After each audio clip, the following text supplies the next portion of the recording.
where there's this huge opportunity with messaging platforms, whether it's like Messenger or WhatsApp. There are billions and billions of active users on these platforms, and none of them are using it to shop at the moment, or very few. So I think it's the direction that people are headed, and it's something that especially younger generations are really comfortable with. Welcome to the Chatbot Podcast, the place where we talk about bots, artificial intelligence, smart automation, and messenger marketing. We value our time and enjoy when technology makes our lives easier. And now your host, Balint Pataki. Hello everyone, welcome to episode 19, where we put conversational commerce under the microscope. Today's guest is Krische, the marketing and partnership manager of Octane AI. Octane AI is one of the few chatbot tools that entirely focus on e-commerce brands. If you want to give Octane AI a try, just go to go.chatbottutorial.com/Octane to start your 14-day trial. I know you're super excited to learn what Katie has to share, so let's dive into it. Hey Katie, how are you? Thanks for joining me today. Good, thank you. Thanks for having me. Where are you calling us from? So our team is actually fully remote. So I am just outside of Toronto, but we're based in, I think, about 8 countries now. Wow, that's impressive. So it's a time zone communication and everything when you have a meeting. That's exactly. Good. Can you give us a little bit of background on yourself? How did you join Octane AI, and how has been the journey so far? Yeah, really good. So I used to work at Shopify Plus, and I worked for another Shopify app, and then I came to Octane. So I actually started on the customer support and success side. So I did a lot of helping people with the product. I got super involved with the product. That was really great. And then I really wanted to get more involved with the marketing and partnership side. So right now I'm in marketing and partnerships. But yeah, I think the product is something I believe in, so I've loved every second of it. Okay. What was your first encounter with it? As you worked with Shopify Plus, or was that something else? Yeah, so I actually saw a presentation that Ben did a couple of years ago on it when it was super new. So I don't even think that they were integrated with Shopify yet. They were just starting to focus on e-commerce. And I thought it was just super interesting. Yeah, that's pretty much aligned with my first question, because if I recall correctly, Octane AI didn't start out with e-commerce specifically. It just niched down later on. Is that correct? Yeah, so it started in 2016. So Matt, Leaf, and Ben, who are the co-founders, they started it specifically for celebrities' Facebook pages. So they saw all of these interactions were happening between Facebook pages and fans or customers, and they wanted to automate that and take advantage of it, try to build relationships with people. And that's the way that they started focusing on chatbots. As they started to build the product and improve it, they saw that a lot of people were either wanting to direct people chatting with their bot to their e-commerce stores. So if a music artist had merchandise, for example, or wanted to sell concert tickets. So then they said, well, this is a huge growing market and e-commerce stores need to message their customers. So then they started building for Shopify merchants. And since then, we've been building most features for e-commerce stores. Yeah, seems like a smooth transition into the mass products and e-commerce. So that's the sole focus on Octane AI as of now, right? Yes, so we have an integration with Shopify right now. We do work with a ton of custom brands on other platforms, but Shopify is the easiest plugin integration, I would say. Mm-hmm. Okay. So let's talk about a little bit what you actually offer for these stores. What's the main benefit and how does it look like in practice? What your app can offer to them? Yeah, I think traditionally how e-commerce stores do it is they try to recover lost sales via email or pretty well the same channels. All e-commerce stores have email marketing. They have certain channels that they use, but that hasn't really changed in the last 10 years. So what we saw was the brands who adopted Messenger or SMS as new channels to work alongside email saw some crazy results. So we're focused on helping drive revenue. So either with like abandoned carts, retargeting for Facebook ads, just really collecting data through messaging in order to enable them to make more revenue. Is that the main focus, the recovering the cards that are abandoned, or there are other aspects that you also address? So there's others. We do a number of flows. So everything from browse abandonment or cart abandonment, which is focused on like recovering lost sales. We do automation for customer support. So some people actually just use us for their customer support to automate that. You get people opted in so you can send them messages, or Facebook ads. So any information that we collect, we can actually push into Facebook. So you can do a bit more retargeting and segmenting. Okay, that sounds awesome. Let's talk about that in a bit. I'm really curious about this cart abandonment and how they subscribe, or how do you get the permission, or how you get the chance to actually message these people, because Facebook has some regulations on this. Yeah, so in general, how it works, like at its very basic level, is anybody who interacts with Messenger becomes a subscriber. So if somebody interacts with your Facebook page, they message it, they're then a subscriber to that page's Facebook Messenger. After that, that's where the Facebook rules come into play.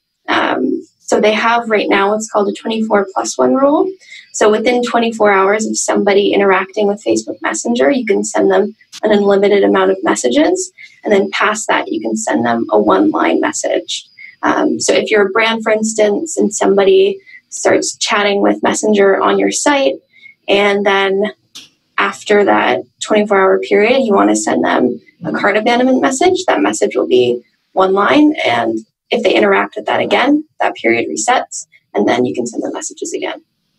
Okay, yeah, and it's actually changing in March, so we can quickly talk about that as well. But what I see is many of the shops have a flow when they send people to their Shopify store, and that's where they want to have a chance to collect this information or the permission from the user.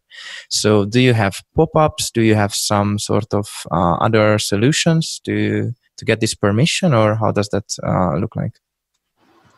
Yeah, so we do have easily executed pop-ups. You can customize them, add them to the Shopify store. We have check boxes and buttons and all of that. And you can place them at different points in the customer journey. So for example, we have a welcome pop-up that when someone comes to the site, it might appear 5 seconds later, or we have an add to cart pop-up. So when someone clicks the add to cart button, it pops up. Because anybody who interacts with Messenger can be opted in, you actually don't need specific like on-site opt-in tools. You could do really creative things. So something that we like to tell people to do is like create a quiz or a conversation and send that to people in an email marketing blast or campaign if you wanted. So trying to get them from another channel into Messenger is also a really great way to opt in. We also do something called Facebook comment capture. So a lot of people use this for comment contests or comment campaigns, where when someone actually comments for the first time on a Facebook post, we can trigger an automatic message to that person. And when they interact with it, then they're subscribed as well. There's a number of different things that you can do beyond like on-site opt-in tools for sure. And what are the best practices? What do you see work the best? Like there are so many options in a way. You probably see the numbers, what you have from the app. You talk with shop owners. What's the feedback on this? I think it's different across the board. So depending on where the customer journey is mapped out, every brand is very different. So if you wanted to put opt-ins at the beginning of that journey, like if it's the welcome pop-up or maybe on-site chat, you'll see lower conversions just because you have much higher traffic to that opt-in tool. But when you get those people opted in at that early stage, you can do a lot more retargeting and use that a bit more. Whereas if you, for example, only have an opt-in tool after somebody's made an order, you can do a lot more with customer support. So if you wanted them to get order updates or be able to ask questions, you can do that there. But that person won't necessarily get like abandoned cart flows and all of that retargeting. And sometimes people are not logged in on Facebook when they get to the site. Do you make a difference there, or somehow combined with email or other options, or what does that look like? So if someone's not logged in, they're redirected to log in. If they don't have a Facebook account, where I've only seen that with one store, and I think they sold like orthopedic shoes. So I've really only ran into that once. There we recommend, if someone doesn't have a Facebook account, just put a support email or something else for them to contact you if they're just looking to contact you. Have other support channels, which most brands do, and just keep that visible. But the benefit to somebody submitting their information and being able to interact on Messenger definitely outweighs the minority that doesn't have a Facebook account. So people need to log in, and they do log in, right? When you ask them. Exactly. Okay, sounds good. And what are the incentives to have them sign up? Is it usually a discount code, or you mentioned the quizzes? What are the best practices in this regard? It definitely depends. We have a ton of brands that offer discounts. So what would be like sign up for our email list and you get 10% off? You can do the exact same thing with Facebook Messenger, where you offer in a pop-up 10% off if they subscribe. Some brands don't like to discount, so they might have like exclusive content or join our VIP list, some sort of initiative around there, or join our Facebook group, for instance. Okay, so let's just go over the flow. Someone arrives at the shop and wants to buy something, and then sees some sort of pop-up, or maybe clicks on the add to cart but doesn't buy. What happens after that? Are they aware that they will get a Facebook message, or it's just like maybe an hour later they're like, oh, okay, yeah, I was in this store? Yeah, so each opt-in tool is connected to a conversation that you create. So you could customize that message if you wanted to give them a code or say, like, thanks for doing whatever you want to say. If your pop-up said that they would get content, if they opted in, you can send them that content. You can also see that they've engaged with that message or not. So if they've clicked that content, if they've replied to that message, you can see those interactions and you can collect those as well. If they've abandoned cart, once they've opted in, for whatever time you set that abandoned cart to, whether it's 30 minutes or 23 hours, a custom time, they'll get that cart in Messenger. So they get that opt-in message, and then they also get that abandoned cart, and then hopefully they convert and click it and go back to buy. By the way, hopefully they convert. Do you have some numbers for us, or but maybe the from to range that you can give, so we have a better idea of understanding how the numbers work out in the end? Yeah, so on average, open rates across Messenger are above 80%. So when you send an abandoned cart emails are typically around 12% open rates. So 80 is definitely a drastic difference. About 1 in 9 abandoned carts that we send convert to a sale. And our average click-through rate, so somebody that clicks on an abandoned cart, is around 43%, which is quite high. So even if you have a smaller number of subscribers total, but 80% of those people open messages and 43% of those people click through on that message, it's definitely a higher revenue driver. Yeah, that sounds fantastic. So that's add quite a bit of extra revenue for the shops, right? Exactly. Yep. So anyone who implements what we call our best practices, so all of our optimized tools, they see probably around 8% increase in revenue. That's amazing. Do you work with other Shopify apps together if they have some sort of like email or other like there are like the spin the wheel tools or whatever extra tools that you can incorporate and make the marketing flow smoother?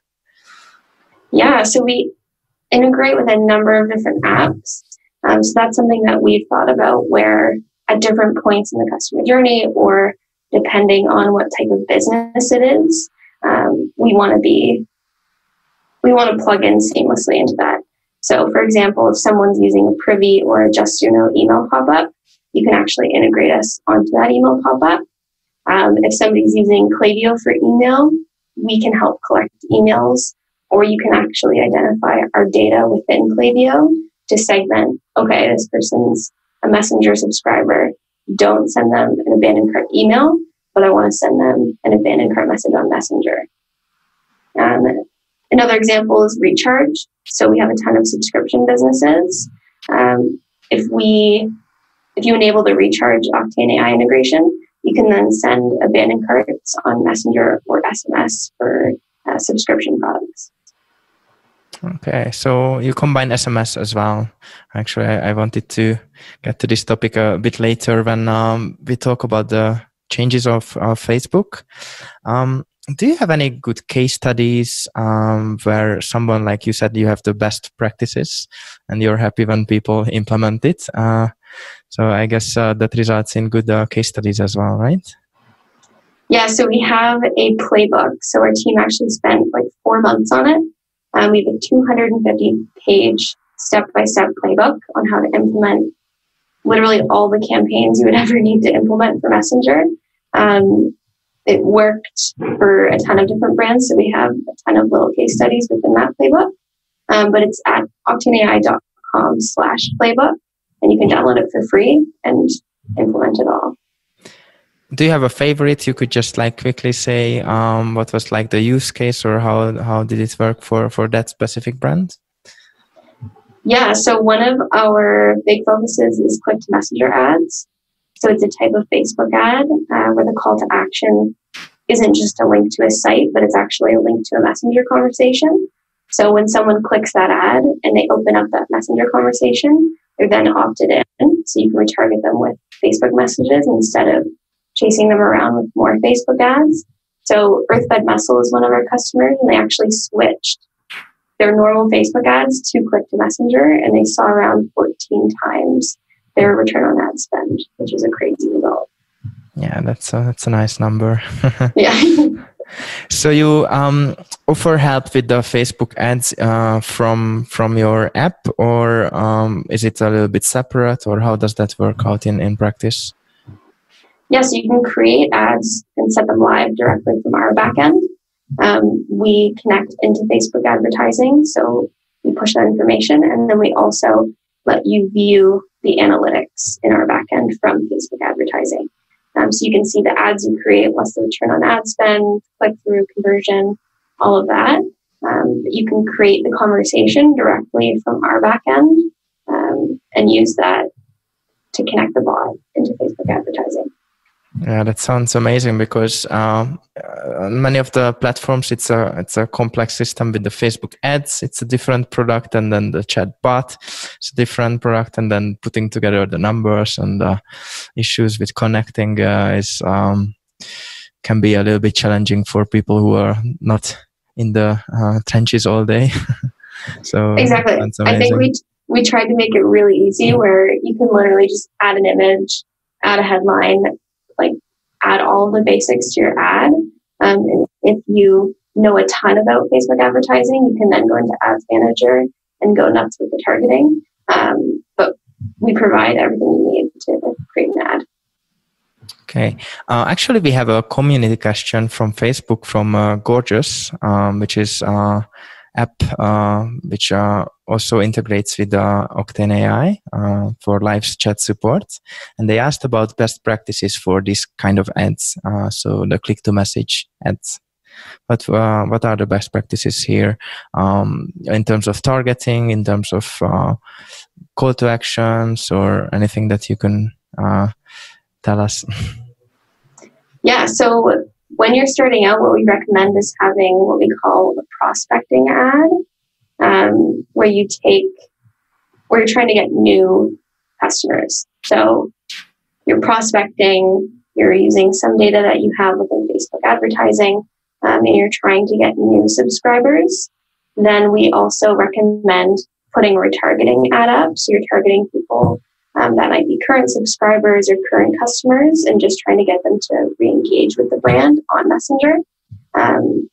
So typically we recommend just using an existing ad at first. So something that works well, that converts well, switching it to a click to Messenger ad and just seeing the change there. If you notice it's not working, if you notice you have an insane return on ad spend, keep it going, and then you can just fine tune whatever targeting that's working, or try new things. But I think that's where we recommend starting: 2 ads, prospecting, and then a retargeting ad. And do you recommend having like some sort of conversation, or pretty much just straight to the shop, or asking for some sort of extra information like phone number for SMS and retargeting later?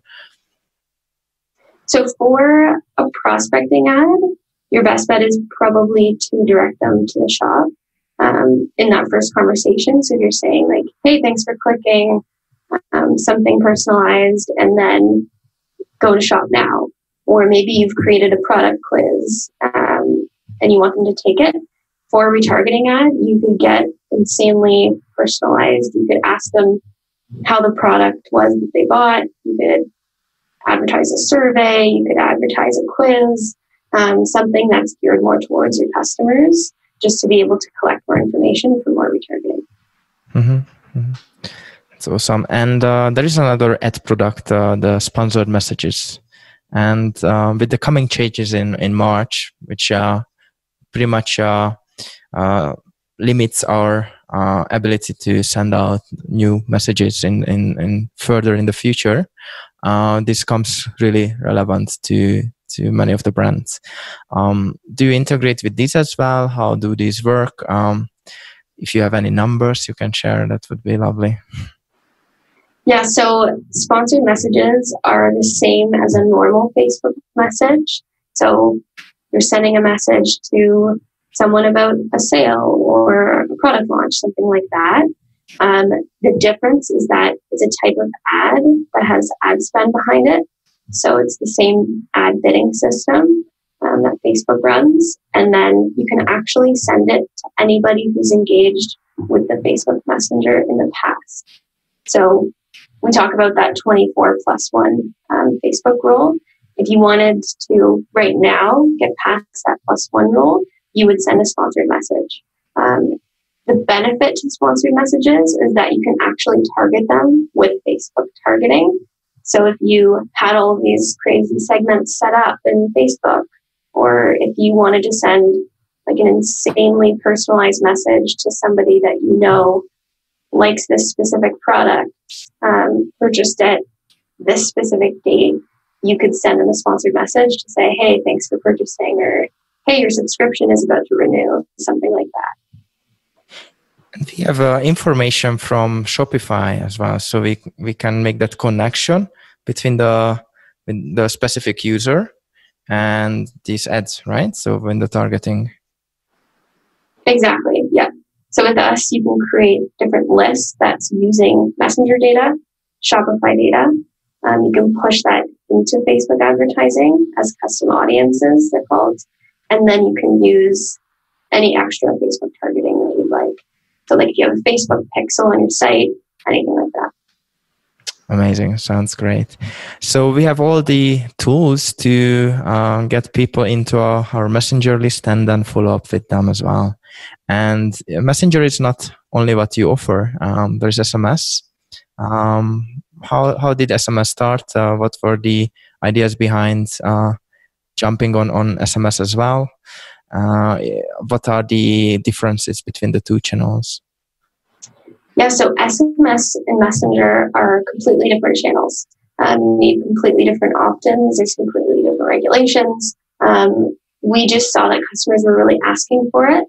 It was something that they really wanted. There's an 80% open rate with Messenger, but there's actually a 95+ with SMS. So it's very direct into customers' mobile phones in the messaging apps that they're using. With that, there's a bit more caution, I think, from brands, but the brands that are using it are seeing insane returns. So I think we just saw it as a new avenue and a new channel to help brands segment more messaging. So now they can segment with SMS, Facebook Messenger, and email. And that's where they get the most revenue, is when the messaging is across different channels, for sure. Is that included in the pricing? You have like bulk packages for a number of SMS, or how does that work? Because as of now, Messenger is free in terms of how you communicate with Facebook, and then the sponsored messages is paid via the Facebook ad account. So how does that work in practice with you? So SMS right now is available on our mid-level plan, which is easily accessible through Shopify. You do have to pay an added cost onto SMS messages, I think with most platforms as well. So ours at its highest is 2 cents per message. I'm not sure. Really affordable. Yeah, exactly. Yeah. Especially with the return. If you're seeing like 95% open rates and around 50% click-through rates, then you're going to see an insane return. How's the willingness of people sharing their phone numbers? Because we get to more and more intimate channels, like from the email to Messenger. It's like a little bit more intimate, and then the SMS with phone numbers.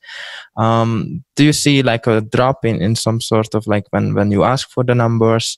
Are there any tips to bypass these, or how does that work in practice? Maybe it's a very segmented users only.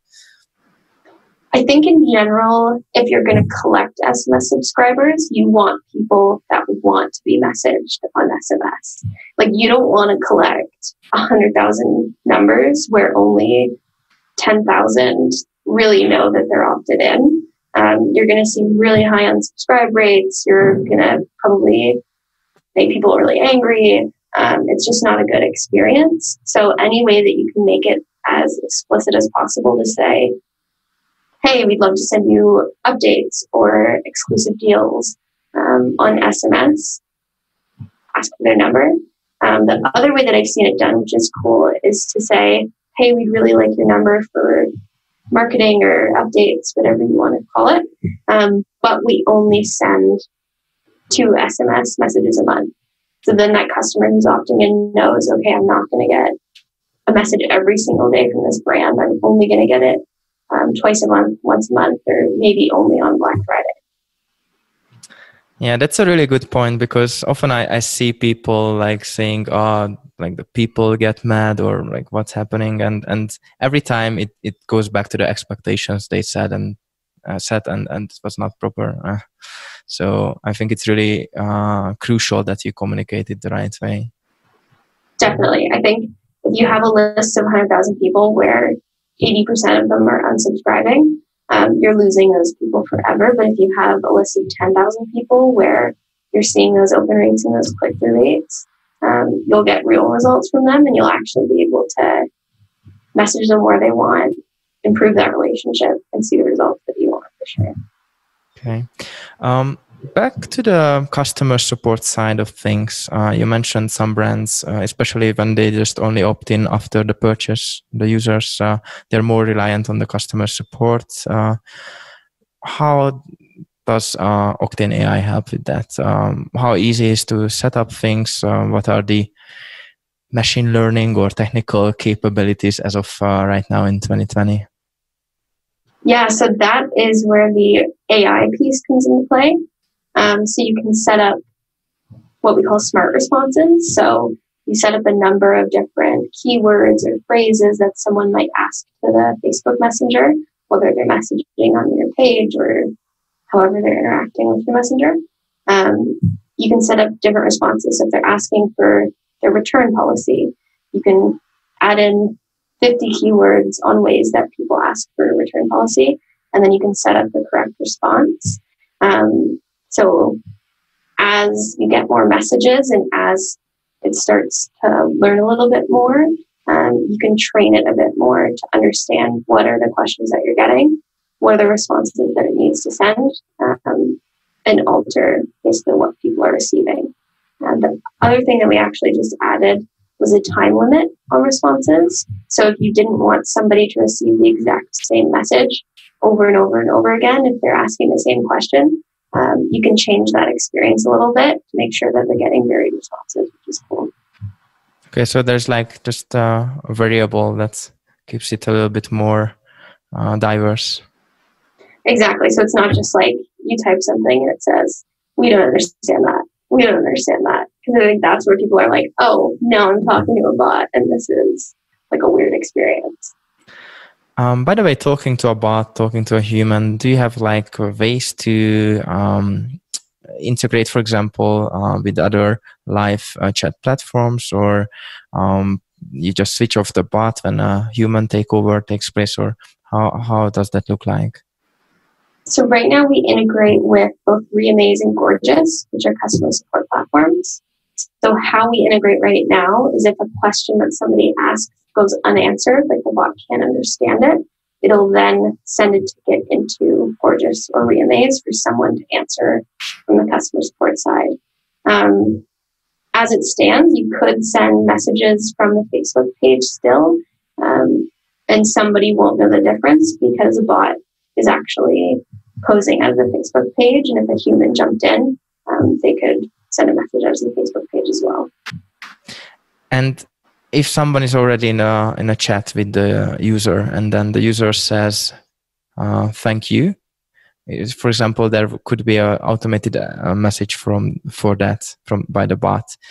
So is it a complete takeover, like the bot is switches off, or it's just some of the questions that the bot cannot answer and it goes silent for these parts? So right now you can't turn it off.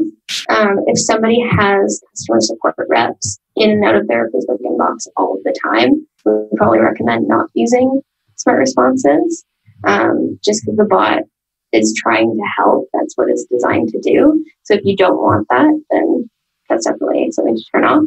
The benefit is that someone can be pointed to other channels so that you don't have to spend any time in Facebook Messenger actually live chatting with people.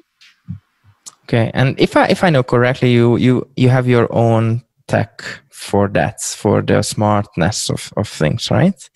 Or do you leverage some other tools in this mix to leverage on the machine learning and the technical advancements of the last few years? We do. We have one of our engineers is a specialist, so he knows everything to know about machine learning and AI and all of that. So he's built a lot of it, and he is definitely working on improving it and always seeing where the opportunity is for us. Okay. What is the direction that you're heading? What are like upcoming updates? And I would also like to explore a little bit about the recent changes on Facebook or the upcoming changes, and how do you see Octane AI in the future? I think messaging in general is going to be a huge part of commerce. People want to have interactions with brands. They want to have that one-to-one relationship. So if you can reduce the friction that someone interacts with, whether it's like pop-ups or going to a link or going to a site, that's just the easiest way to do it. So I think we're really focused on helping that conversational part of e-commerce and making sure that that's accessible to a majority of e-commerce brands. And regarding to Facebook, how do you see as the company these changes, and how do you see? Actually, Facebook rolled out an article like a few days ago on commerce is conversational. So there's definitely some alignment on that part, but still they have some limits, which is mostly for protection. So how do you see this, and how will it impact our campaigns and marketing? Yeah, I think I saw that article too. It was good to see that, because I think that aligns with what we were thinking, where there's this huge opportunity with messaging platforms, whether it's like Messenger or WhatsApp. There are billions and billions of active users on these platforms, and none of them are using it to shop at the moment, or very few. So I think the direction that people are headed, and it's something that especially younger generations are really comfortable with, which is cool. And regarding the messaging, sponsored messages as a ad platform, what do you see is like changing there? Is it a good solution as of now, or there are some improvements that are coming from Facebook side? I think it's actually being completely underutilized by a lot of people. You can really go crazy with segmenting on messages. So the exact same targeting that people can do for ads, you can do for those messages. So if you wanted to send someone a message like at a specific point that you know about, like I think we have somebody that sells maternity clothes. So they've set up a messenger quiz that says, okay, when are you due? Are you due in April 2020? So now they know from Messenger, okay, this person is due in April 2020. They send that into Facebook. And now they can use sponsored messages to retarget based on, okay, this person is due in April 2020. This is what they're going to need because they must be this far along. So then they'll send them recommendations, or they'll send them like super personalized messages to say, hey, you're in month 7, or welcome to your 3rd trimester. And so you can start to build that relationship, which is crazy. Yeah, I'm always so excited about like some of the information that you can gather, and just by learning is already massive. And then if you can implement it properly, it's just insane that how much better it is for every party, literally everyone inside the sales and marketing ecosystem. Yeah, and I think the customers feel all warm and fuzzy because they're like, wow, this brand knows about me or thinks about me and like has put in this effort to send me this message. And that's what can differentiate this maternity clothing brand from another, for sure. Exactly. What are the upcoming changes for Octane AI? If you can talk about some of the things that you already have in the pipeline or think about. I think in general, we're always making small changes. Like we're adding time limits to smart responses, for example, or we added the ability to change our customer chat widget to different pages or target where it is. So we're always adding small changes like that, just based on feedback or what customers that we have are asking for. For bigger roadmap items, we are focused on like conversational commerce and just helping people message more customers, build more relationships, and all of that. We do have some exciting stuff, but everyone will see. Very politically correct. Yeah, yeah. That's fine. You mentioned you work with other brands as well. Do you plan on adding a more like widespread solution for other shops, for example, WooCommerce or BigCommerce or others than that, or it's more like more intimate when people have this request? Yeah, I think ideally we'd want to provide it like plug in abandoned cart messages for everybody. With custom platforms, there's a bit more development involved, and each site is different, so it gets a bit more complicated than something like Shopify. So it's definitely something that's on our minds. But at the moment, we can do basically everything except for certain revenue flows and certain opt-in tools. So it's still accessible to other platforms. Sure. Okay, thank you. I have a last question regarding the copywriting. So many people find it difficult because it's a way different form than typical like websites and landing pages. So what are some of the tips or best practices for the conversational copywriting that you can give? Yeah, I think every brand has their voice. So maybe some brands use swear words, or some brands like have a certain attitude about them, or maybe it's for a certain demographic where it's gentler, or you're talking to mothers, something like that. Typically, whatever language you would teach your support team to use is probably fine for Messenger as well. So using emojis, making it conversational. We have a brand with us called Manscaped. So they actually can be quite funny on Messenger. They actually sell shavers for men's grooming. So they can send some really funny sponsored messages. I recommend subscribing just to their Messenger for that. They use a ton of puns. They use a ton of language. It's way more attention grabbing too to receive a sponsored message that has like a pun or joke than it is to have like a straight promotional messages where it's like, hey, we have a new product, get 10% off. Making sure that it's personalized is definitely important and true to your brand. Yeah, I love this advice. It's so important to find the brand voice as well. Do you point out that these people are talking to the bots, or create a different persona, or it's just the language itself and not even mentioning it? Yeah, I think it's almost if the brand were a person, how would they message someone? Like, how would they text their friends? How would the brand say certain things? What words would they use? So that can definitely vary from brand to brand. If it's like a cosmetics brand versus something like Manscaped. It's also who are the customers? So are the customers men or are they women? Or what's the demographic? Are they older? Are they younger? Whatever the target is, just playing into that. The customers that are buying from the shop also like the brand as is. So they want to hear that brand's voice and they really resonate with that.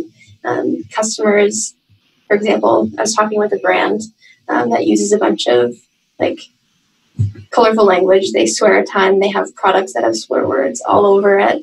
And their attitude towards it was, if a customer is not happy with their language, they're not happy with their product either. Like, that's just who they are. So I think that's definitely key. Yeah. Oh, thank you. That's a really good one. And I'm really excited about voice. And there are some new statistics I saw about like how they project that voice is going to play a bigger part in terms of commerce. Do you see Octane AI having some sort of role in that, or how do you see the future of voice bots, voice commerce? I think voice will change a lot for brands as is. I think it'll change the way that people look at like SEO, for example. If somebody is just searching Google from their voice instead of their phone, it'll change how brands need to think about setting up their site, how they need to think about optimizing for somebody asking for men's clothing brand. How do they make sure that they come up first? After that, I think Messenger will play a part in interacting with that brand in another way. So I think voice is interesting because we don't know a ton about it yet. I think it'll be interesting to see how Facebook also uses it, if they integrate it with Messenger or if something happens around voice. It'll definitely be something to watch. Yeah, that's my current standpoint on it, like just watching and seeing how it evolves, besides using smartphone or Alexa. Yeah. Exactly. Amazing. Thank you very much. If people are interested in starting with Octane AI, where should they go? What are their options? How should they start? Yeah, if they're a Shopify store, they can download our app from the Shopify App Store really easily. We have a 14-day trial. Our plans start at $9 a month. It's very accessible. If you are maybe more enterprise brand or you're interested in just the Facebook side, definitely email our team at human@octaneai.com, and that'll just go directly to our team and we can help you out. Okay, I will have the links in the show notes. It's easy whenever someone listens to us on the site. Anything else you would like to add just as a closing thought?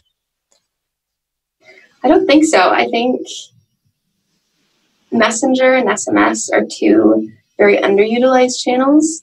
A lot of people are hesitant about them because they don't know how to launch it. So I'd say my number one piece of advice is to treat it differently than email or other channels. it's definitely not the same. So take your time. If you're going to use it, plan it out, find your brand voice, plan the flows that you're going to use. How does it work into your existing marketing strategy?